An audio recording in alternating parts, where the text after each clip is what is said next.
begitu ini tinggi Lorita untuk pimpin kita dalam doa.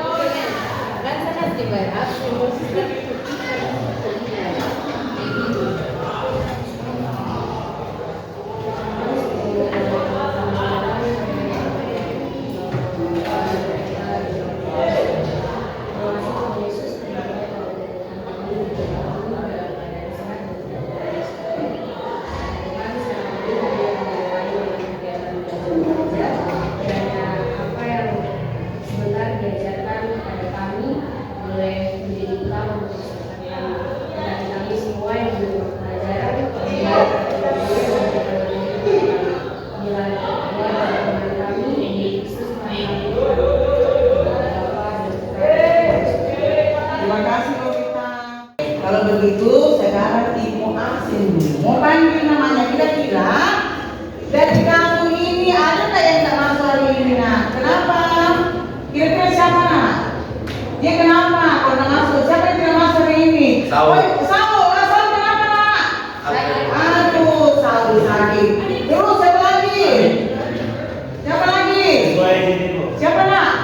Oh kenapa Joshua nak? Dia ada kegiatan. Oh ada kegiatan di gereja kali ya? Siapa lagi nak? Oh, apa? Mereka kita dapat bangun kali. Siapa lagi nak? Petrus itu. Oke itu. Oke baik ya. Yang lain semuanya hadir. Puji Tuhan semuanya hadir ya semangat. Bagi teman-teman kita yang sakit kita doakan semoga cepat sembuh dan dapat berkumpul kembali untuk belajar bersama-sama dengan kita ya. Oke baik. Nah, sekarang ibu saya mau tanya, masih ingat pelajaran yang lalu? Masih. Tentang apa? Kira-kira masih ingat nggak waktu dijelaskan apa itu pembangunan ekonomi? Masih ingat ya Bu? Ya coba silakan. Pembangunan ekonomi adalah suatu proses pembangunan yang dilakukan secara terus-menerus yang bersifat menambah. Oke baik, terima kasih. Kasih dulu. Nah, dalam pembangunan ekonomi kan harus ada perencanaan. Sebelum membangun kita harus merencanakan. Harus rencanakan dulu nanti berapa ini yang harus diperlukan apa semuanya kan harus lengkap. Nah, perencanaan. Kira-kira perencanaan itu apa sih? Perencanaan pembangunan ekonomi itu apa? Kira-kira sampai ke mana? Coba untuk tahu nak. Ayo, siapa? Eva. Oh iya, Eva keduluan ya. Siapa ya? Eva keduluan ya. Ayo. Perencanaan pembangunan ekonomi adalah proses menyampaikan kegiatan pembangunan secara sistematis dengan mempertimbangkan skala prioritas dan manfaat bagi masyarakat. Oke baik. Kasih aplaus dulu Eva. Oke baik. Nah, di dalam perencanaan ekonomi, ada terdapat berapa? 7 ciri-cirinya. Kira-kira apa saja? Tunjuk tangan siapa yang tahu. Ayo, oke. Ada SK kedua lagi. Ayo, silakan. Ciri yang pertama yaitu mencapai perkembangan sosial ekonomi yang Ya. Yang kedua, meningkatkan pendapatan masyarakat secara merata. Oke. Yang ketiga, mengubah struktur ekonomi melalui diversifikasi ekonomi. Yang keempat, memperluas kesempatan kerja untuk mengurangi pengangguran. Yang kelima, meningkatkan pemerataan pembangunan. Yang keenam, pembinaan dan pemberdayaan kepada masyarakat. Yang ketujuh, menjaga stabilitas perekonomian secara berkelanjutan. Oke, terima kasih Ogi. Nah, selain itu ada faktor-faktor yang mendalami pembangunan ekonomi. Kira-kira apa saja Yeskel? Nanti Yeskel ke tangan loh. Mana? Ayo, silakan Yeskel. Ayo, apa saja nak faktor-faktornya? Ya. Oke, kalau faktor ekonomi apa saja? Silakan siapa lagi yang mau jawab? Kalau faktor ekonomi apa saja? Oke, Alex mari. Faktor ekonomi ada sumber daya alam, yang kedua kewirausahaan, yang ketiga modal, yang keempat sumber daya manusia. Oke, kalau faktor ekonomi siapa mau jawab? Oke, silakan Christian. Faktor ekonomi itu terbagi menjadi 5. Yang pertama sosial budaya, Ya. yang kedua keadaan politik, Oke. yang ketiga kelembagaan, Ya. yang keempat kondisi keamanan negara, dan yang kelima etos kerja masyarakat dan sampai. Oke, good. Oke, jawabannya betul. Berarti kalian waktu ibu menjelaskan minggu lalu kalian mengerti. Terima kasih anak-anak. Oke, baik. Sekarang kita mau menuju ke materi yang baru. Nah, materi kita pada siang hari ini adalah tentang ketenaga kerjaan. Nah,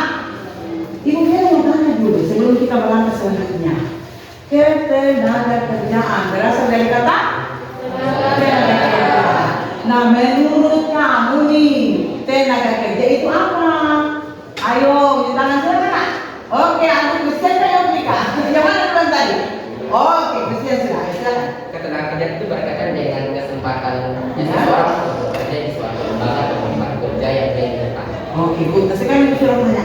Kira-kira nih, kita kamu-kamu yang di masa sekarang ini, kira-kira disebut angkatan kerja? Kira-kira disebut juga tenaga kerja? Hah? Hah? Disebut, dikatakan juga sebagai tenaga kerja, cuma kamu masih sekolah, belum bisa bekerja nanti dulu. Toh? Oke, baiklah. Sekarang, perhatikan ibu akan jelaskan ya. Ketenaga kerjaan ya. Oke. Di sini kita akan mengambil kompetensi dasar di 3.3 tentang menganalisis permasalahan ketenagakerjaan dalam perhimpunan ekonomi. CP-nya di 43 menyajikan hasil analisis masalah ketenagakerjaan dalam perhimpunan ekonomi dan cara mengatasinya. Sedangkan tujuan pembelajaran kita pada siang hari ini adalah menjelaskan pengertian ketenagakerjaan. Yang kedua, mengidentifikasi faktor-faktor yang mempengaruhi kesempatan kerja. Yang ketiga, mengidentifikasi jenis-jenis tenaga kerja. Yang keempat, mengidentifikasi sistem bukan di Indonesia. Yang kelima, mempresentasikan hasil analisis masalah ketenaga kerja Indonesia serta kita akan mempresentasikan hasil analisis masalah upah di Indonesia. Oke, baik anak-anak, lanjut. Definisi tenaga kerja sudah betul tadi, sudah betul ya, sudah betul tadi. Nah, selain itu di dalam Undang-Undang Nomor 13 Tahun 2003 tentang ketenagakerjaan, tenaga kerja adalah bisa dibaca adalah setiap orang yang melakukan pekerjaan guna penghasilan atau untuk memenuhi kebutuhan maupun untuk masyarakat. Nah, itu namanya tenaga kerja. Ada lagi angkatan kerja. Coba saudara baca angkatan kerja adalah Angkatan kerja merupakan bagian dari tenaga kerja yang aktif dalam kegiatan ekonomi penduduk yang digolongkan sebagai angkatan kerja adalah penduduk dalam usia kerja 15 tahun ke atas yang bekerja dalam Undang-Undang Nomor 20 Tahun 1999 Pasal 2 Ayat 2. Sementara itu menurut Bank Dunia adalah antara 15 sampai 64 tahun. oke, good. Itu ya, itu namanya angkatan kerja. Itu sekarang kita tanya dulu. Kalau kayak begini, tau? Biasanya kita temukan teman-teman kita di usia yang sama dengan kalian ini ya, sudah bekerja. Nah, itu karena ada faktornya. Kira-kira siapa yang tahu? Nah, faktor apa saja sampai dia memutuskan untuk tidak melanjutkan sekolah? Ah, kira-kira kita bisa lihat dari faktor apanya? Faktor biasanya kan ujian. Faktor ekonomi yang pertama tadi. Oke, good. Faktor ekonomi karena ketidakmampuan orang tuanya. Oke, baik. Kita lanjut. Nah, ada namanya kesempatan kerja. Satu orang baca kesempatan kerja merupakan apa? Ya, silakan baca. Kesempatan kerja merupakan salah satu masalah ketenagakerjaan yang dihadapi negara berkembang dan negara maju. Oke, good. Atau merupakan kebutuhan tenaga kerja yang kemudian secara real diperlukan oleh perusahaan atau lembaga penerima kerja pada tingkat upah, posisi dan syarat kerja tertentu yang diinformasikan melalui iklan dan lain-lain. Kesempatan kerja juga sering disebut sebagai lowongan pekerjaan. Nah, lanjut. Ada lagi namanya pekerja. Nah, pekerja adalah, silakan satu orang baca. Oke, Mogi. Pekerja merupakan setiap orang yang menghasilkan barang atau jasa yang mempunyai nilai ekonomis yang baik dan menerima gaji atau bekerja sendiri yang terlibat dalam kegiatan manual. Pekerja juga dapat didefinisikan sebagai tenaga kerja yang bekerja di dalam hubungan kerja pada pengusaha dengan menerima upah dan atau imbalan dalam bentuk lain. Oke, terima kasih ya Mogi. Nah, itu tadi dinamakan pekerja. Nah, terus ada lagi pengangguran. Nah, kalau ada pekerja pasti ada pengangguran. Pengangguran adalah orang-orang yang tidak memiliki pekerjaan. Atau dengan kata lain, silakan. Dengan kata lain apa? Ayo. Baca apa? Seseorang dapat dinyatakan pengangguran bila memenuhi salah satu kategori seperti 1. Sedang Tidak. tetapi sedang mencari. Yang kedua. Sedang mempersiapkan suatu usaha baru. Iya. Terus yang ketiga. Tidak memiliki pekerjaan karena merasa tidak mungkin mendapat pekerjaan. Nah, terus. Sudah mendapat pekerjaan tetapi belum mulai bekerja. Nah, itu tadi itu yang dinamakan pengangguran. Nah, di Indonesia, toh, kamu kan sudah lihat data Amerika tidak? Nah, bagaimana pengangguran di Indonesia paling besar? Toh? Kenapa? Apa yang menyebabkan kira-kira mengapa pengangguran terjadi? Nah, apa yang menyebabkan? Kira-kira bagaimana? Ayo, kira-kira siapa yang tahu? Kenapa pengangguran bisa terjadi begitu banyak? Ya, silakan ya, Sian. Karena kurangnya lowongan pekerjaan. Berarti ini salahnya siapa? Pemerintah. Salahnya pemerintah terus ya. Aduh, ini pemerintah sendiri ya. Oke, baik. Nah, sekarang kita lanjut dulu. Lanjut dulu ya. Oke, baik. Kita lanjut dulu nak saya. Setelah pengangguran ada namanya sistem upah. Tahu? Nah, orang yang bekerja pasti harus digaji atau biasa disebut dengan upah. Kira-kira upah adalah merupakan kebijakan dan strategi yang menentukan kompensasi yang diterima oleh pekerja. Kompensasi sendiri merupakan bayaran atau upah yang diterima oleh pekerja sebagai balas jasa atas hasil kerja mereka. Orang sudah capek bekerja baru tidak dibayar, pasti mau dong. Sama dengan ibu. Tapi guru beda, ya. Jadi mencerdaskan anak bangsa, mencerdaskan anak di Papua. Ibu saya harus semangat. Oke, masih ada semangat? Oke, lanjut. Bagi perusahaan sendiri, upah menjadi hal yang penting karena upah bisa mencapai 80% dari biaya operasional perusahaan. Yang terakhir, sistem upah harus diatur dengan baik sehingga mampu memenuhi kebutuhan pekerja, namun tetap dengan menjaga pengeluaran perusahaan. Nah, ada lagi pendidikan upah. Nah, kan orang tidak dibayar sembarang. Oh? Nah, dilihat lagi dari apa sih kira-kira saya? Kinerjanya. Kinerjanya oke, mana itu apanya lagi nak? Ayo nak saya. Ya, terus apa lagi nak? Ayo nak, semangat. Kreativitas. Nah, kreativitasnya kira-kira apa lagi nak? Ayo masih banyak. Ayo kira-kira apa lagi nak? Kira-kira apa lagi sayang? Ayo nak, semangat. Kira-kira apa lagi? Nah, sudah tadi kreativitas, umurnya, terus apanya tadi lagi Marin? Selain itu apa lagi? Nah, masih banyak ya? Oke, lanjut. Ibu akan memperlihatkan satu video. Kita akan nonton secara bersama-sama.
Oke, baik.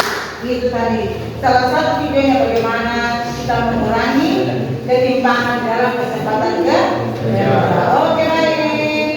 Ya, anak-anakku, sekarang mau masuk dalam diskusi setelah apa yang Ibu Fia sudah jelaskan tambah dengan video. Nah, Ibu membagi 4 kelompok. Nanti langsung ya menjelaskan kelompoknya masing-masing ya. Isi nama kelompoknya kelompok 1 ya. Alexa. Kelompok 2 mana? Kelompok 3 Jojo, Yesiel, Gita, Hermonto, Ricky. Ini kelompok berapa? Yes, Kelompok 4 Yomi, Benny, Niko, Richard, Niko, Mari. Ini. Ayo. Nah, setelah Ibu berbagi nomor kerja, tolong kamu diskusikan masing-masing dengan kelompokmu dan dia bertanya. Kelompok 1 dengan kelompok 1 dulu ya. Kelompok 1 dan kelompok 1 dan 3 bertugas untuk melakukan kajian tentang pengertian ketenaga kerjaan, kesempatan kerja dan faktor-faktor yang mempengaruhi kesempatan kerja. Bisa dilihat melalui buku, dari penjelasan Gimtani ataupun dari internet. Kelompok 2 dan 4 ditugaskan untuk melakukan kajian tentang tingkat partisipasi angkatan kerja dan upaya peningkatan kualitas tenaga kerja melalui buku, cetak boleh, di internet boleh, banyak tuh sumbernya. Silakan Nak. Ya bagaimana? Ya silakan Nak. Bagaimana? Ya nggak apa-apa. Kelompok 1 dan 3 sama-sama kerja soal yang sama, toh? Nah, kelompok 2 dan 4 sama soalnya, tidak apa-apa. Ya. Nah nanti kita persilakan dulu mereka diskusi kelompok 2 dan 4 dulu ya, atau kelompok 1 dan 3 dulu. Ya. Oke, silakan ya. Ibu kasih kesempatan kalau 30 menit cukup ya. 30 menit cukup ya. Soalnya kan berapa? Sudah dengan penjelasan dengan penonton video toh? Oke, Bu, silakan. Ayo.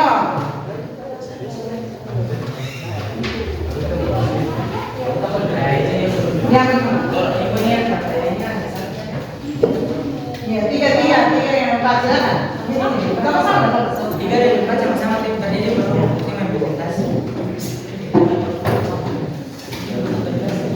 Ambil 3 dulu ya, nanti ke peluang 3 dulu. Kalau 3 sedikit saja, oke, bagus. Tidak apa-apa. Silakan. Silakan. Kelompok 1 dan 2, perhatikan.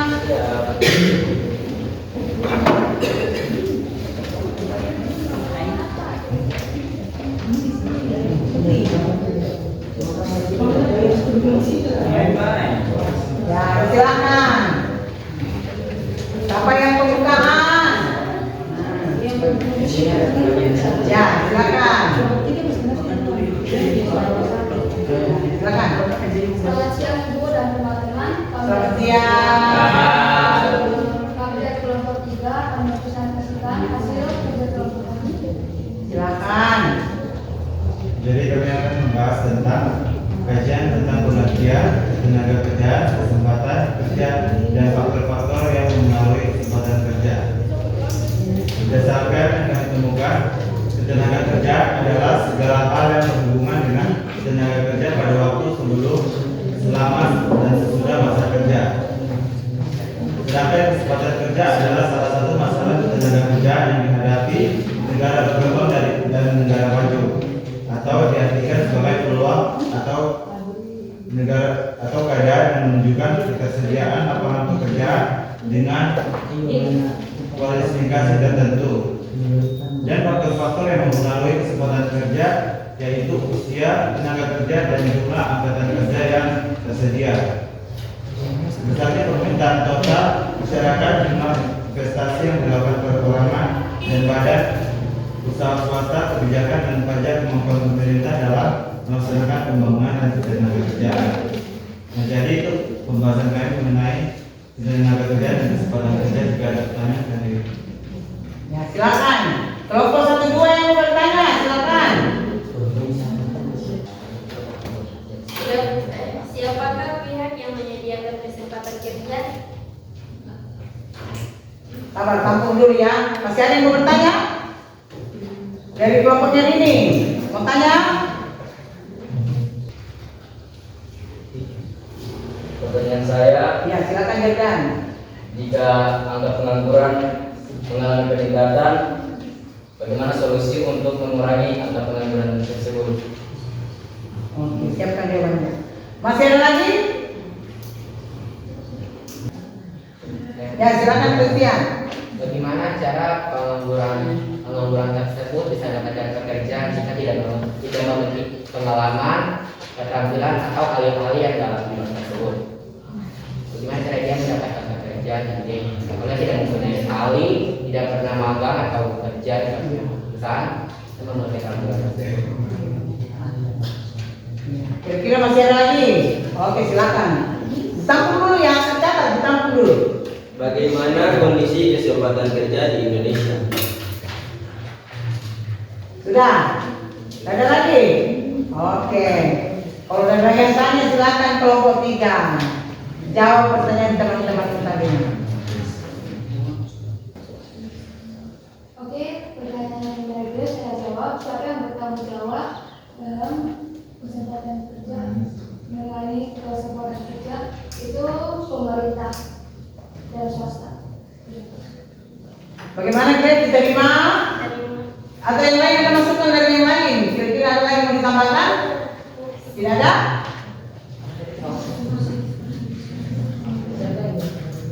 Tidak ada? Oke, kalau begitu nomor 2. Siapa tadi yang bertanya nomor 2 ya? Jordan ya? Oke, saya akan menjawab pertanyaan dari teman Jordan. Cara mengatasi pengangguran apa yang bisa dilakukan untuk mengatasi pengangguran? Oke, pertama hal utama yang harus dilakukan yaitu meningkatkan kualitas sumber daya manusia. Dengan meningkatnya kualitas sumber daya manusia, maka calon pekerja atau orang-orang yang ada di yang akan menjadi pekerja itu memiliki kemampuan dalam hal yang dibutuhkan terkait dengan lowongan pekerjaan. Kemudian menciptakan lapangan kerja baru, mengembangkan usaha mikro dan kecil menengah atau UKM, menyelenggarakan bursa tenaga kerja, mendorong kegiatan ekonomi informal dan meningkatkan pertumbuhan ekonomi. Tujuan pendidikan adalah membekali atau menambah keahlian, keterampilan, dan pengetahuan seseorang untuk memperoleh kesempatan kerja. Untuk upaya kedua yaitu meningkatkan kualitas kesehatan masyarakat. Oleh karena itu, peningkatan kesehatan masyarakat diperlukan untuk meningkatkan kualitas tenaga kerja. Upaya peningkatan kualitas kesehatan masyarakat dilakukan melalui penyediaan sarana kesehatan yang memadai, perbaikan sistem sanitasi, perbaikan gizi, dan pemberian jaminan sosial kesehatan. Yang ketiga, memaksimalkan peran balai pelatihan kerja atau BLK. Pemerintah melalui Kementerian kembali menggerakkan dan mengingatkan kembali peran balai latihan kerja atau BLK di daerah. Balai latihan kerja atau BLK merupakan tempat untuk mengembangkan keterampilan dan keahlian kerja berkaitan dengan pekerjaan yang dibutuhkan dunia kerja.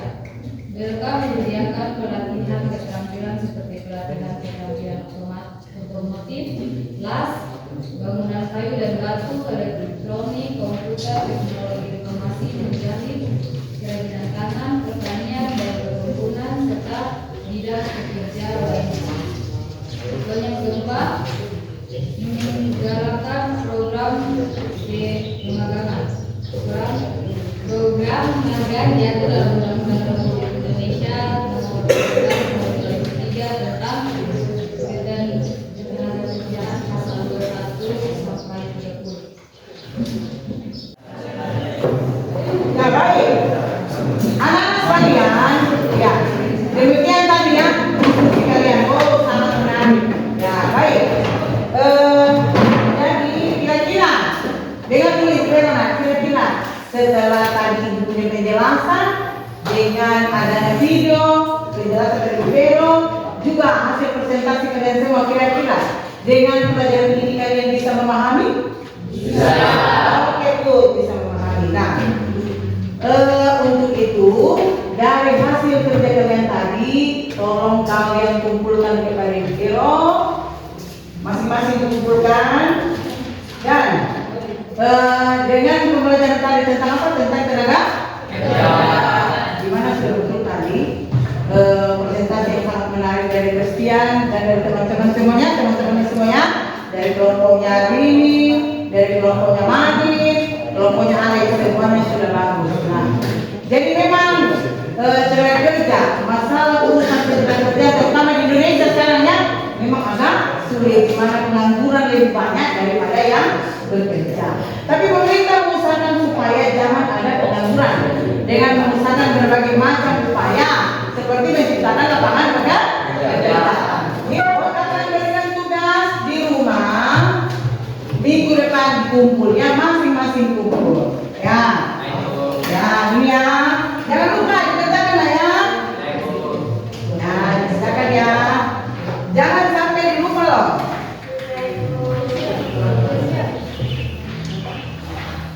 Sabar, sabar.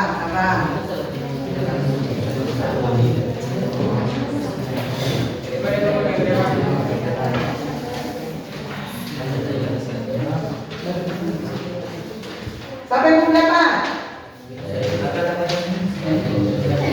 Dikerjakan ya nak?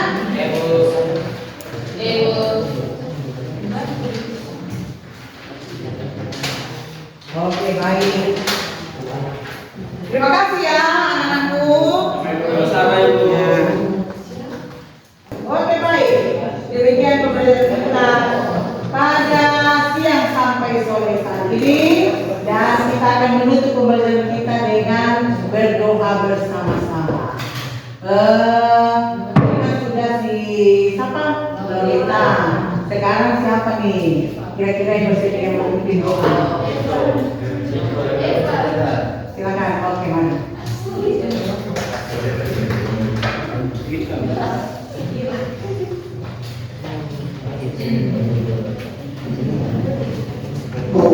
Baik teman-teman serta ibu pengurus sebelum kita mengakhiri kegiatan belajar kami kita bersatu dalam nama Bapa dan Putra dan Roh Kudus. Amin. Tuhan, kami berterima kasih atas rahmat-Mu yang Tuhan telah anugerahkan kepada kami, di mana dari awal pertengahan hingga akhir Tuhan telah menyertai kami. Ini kami akan melanjutkan kegiatan kami selanjutnya, kiranya Tuhan menyertai kami dari awal pertengahan hingga akhir. Hanya kepada-Mu kami berdoa dan mengucapkan syukur. Haleluya. Amin. Kemuliaan kepada Bapa dan Putra dan Roh Kudus. Seperti pada permulaan, sekarang, selalu dan sepanjang segala abad. Amin. Dalam nama Bapa dan Putra dan Roh Kudus. Terima kasih Yorda. Itu kelasnya. Ayo siapkan. Ucapkan terima kasih. Baik, terima kasih kembali. Tetap semangat dan Tuhan Yesus memberkati. Shalom.